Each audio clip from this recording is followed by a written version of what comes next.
would like to share an unfortunate story that happened to me in Amman, Jordan. I hope this video will shed light on this network of medical scammers who all receive a part of the cake from unnecessary surgery fees. Alexandre, I am 27 years old and I am French. I would like to share an unfortunate story that happened to me in Amman, Jordan, where I was victim of a medical scam and abuse from a doctor who performed an unnecessary surgery for a simple ankle sprain for a cost of 15,000 GDs. On the 19th October 2020, I sprained my ankle playing football and I went to the hospital for a medical check. Someone entered in the emergency room and told me to visit his clinic, which is located in a different neighborhood. I learned months later that this person did not work at the hospital and entered illegally in the room. Someone working at the hospital called him, most likely to receive a part of the money from the surgery that was about. The next day, I came to that clinic and met the doctor. He insisted that the only way to restore the full mobility of my ankle was through a surgery. Naively, I believed him when he said he was recommended from the US Embassy and that he had great studies and medical experience. I accepted and underwent this surgery in a rush, most likely also to prevent me from seeking other medical advice. This is the conversation that I recorded the day before the surgery in his clinic because I wanted to re-listen the procedure again. January will be, you can go to the line. Yeah? Yes. So it's October, November, December. And then 3 months. From January I can, yes, run. I'm talking to you as a professional. The surgery lasted 40 minutes and my insurance paid 15,000 GDs or 18,000 euros or the same as more than 20,000 US dollars. Putting aside that this surgery is never recommended for a first ankle sprain, I learned that this never costs more than 2,000 or 3,000 euros in Spain or in France. I want to show you my foot 6 weeks after the surgery, so you can see the excellent skills of this doctor.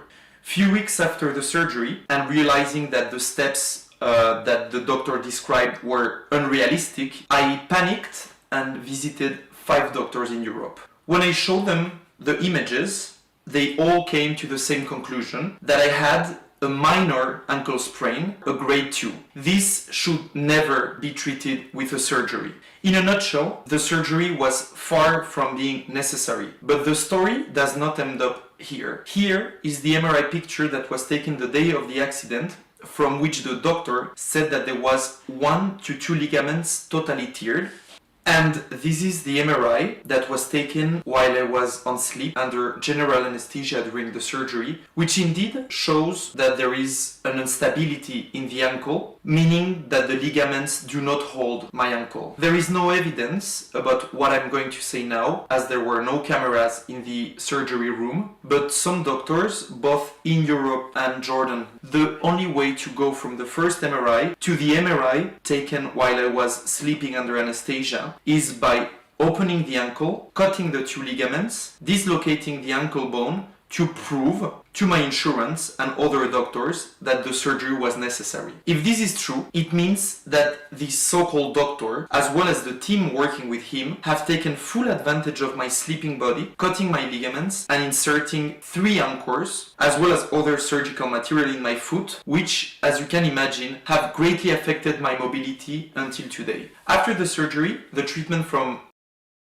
was terrible, telling me not to clean the wound, which made me stay 1 week in a hospital taking antibiotics, and he also advised, and I quote, to take Xanax and antidepressants when I was asking him for help as my ankle was not healing. Today, in January 2022, it's been 1 year and 3 months since this surgery. I had a second surgery to try to restore the mobility of my ankle that I lost. I had around 150 physiotherapy sessions with osteopaths, without mentioning also sessions with psychologists and psychiatrists in order to heal this trauma. Even today, I am still going to the gym 4 to 5 times a week and I'm still unable to run. I think that is totally unfair and brutal to know that this was only to feed this doctor, but also the Jordan medical system avidity for money. I tried to sue the doctor and bring the case to justice, but not a single European or Jordan doctor agreed or dared to write a report to tell the truth, given the law of silence in this very well protected sector. Nor the Jordan Medical Association, lawyers, or even my embassy helped me. On the contrary,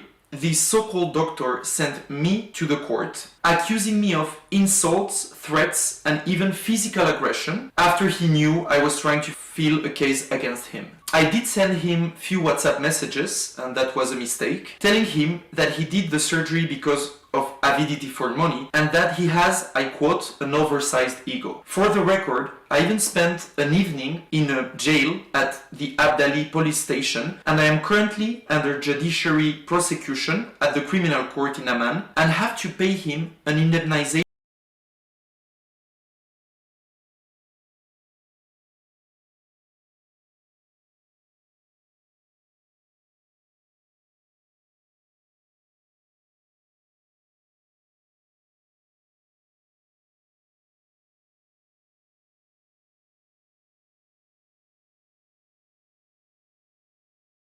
More broadly, the responsibility lies on this medical segment or mafia, which allows these extremely dangerous practices for the willingness to make money. I do this video for three main reasons. First, because I have to accept that I will have to face long-term physical consequences with limited range of motion of my ankle, but also doctors detected problems in my knee and my back as the doctor changed the structure of my foot. Not only physical, of course, but mostly psychological. The trauma has been very big to accept what was done to me. Therefore, this is a way for me to move on. Secondly, I hope this story will prevent other people, and mostly expatriates living in Jordan, not to make the same mistake as I did, but to see at least 3 or 4 doctors before taking a final decision. Last but not least, I hope this video will shed light on this network of medical scammers working hand in hand with hospitals, private clinics, X-ray labs, who all receive a part of the cake from unnecessary surgery fees and that can cause serious issues to their patients. Finally, I would also like to point out that I've met excellent doctors in Jordan and that I'm sure that my experience was not representative, yet I must say that I was shocked to see how many people in Amman told me that I was responsible for not having seen at least 3 other doctors before taking a decision. This says a lot about the lack of trust people have on their medical system. Please share this story with your family or friends in order to avoid this type of awful practices to happen.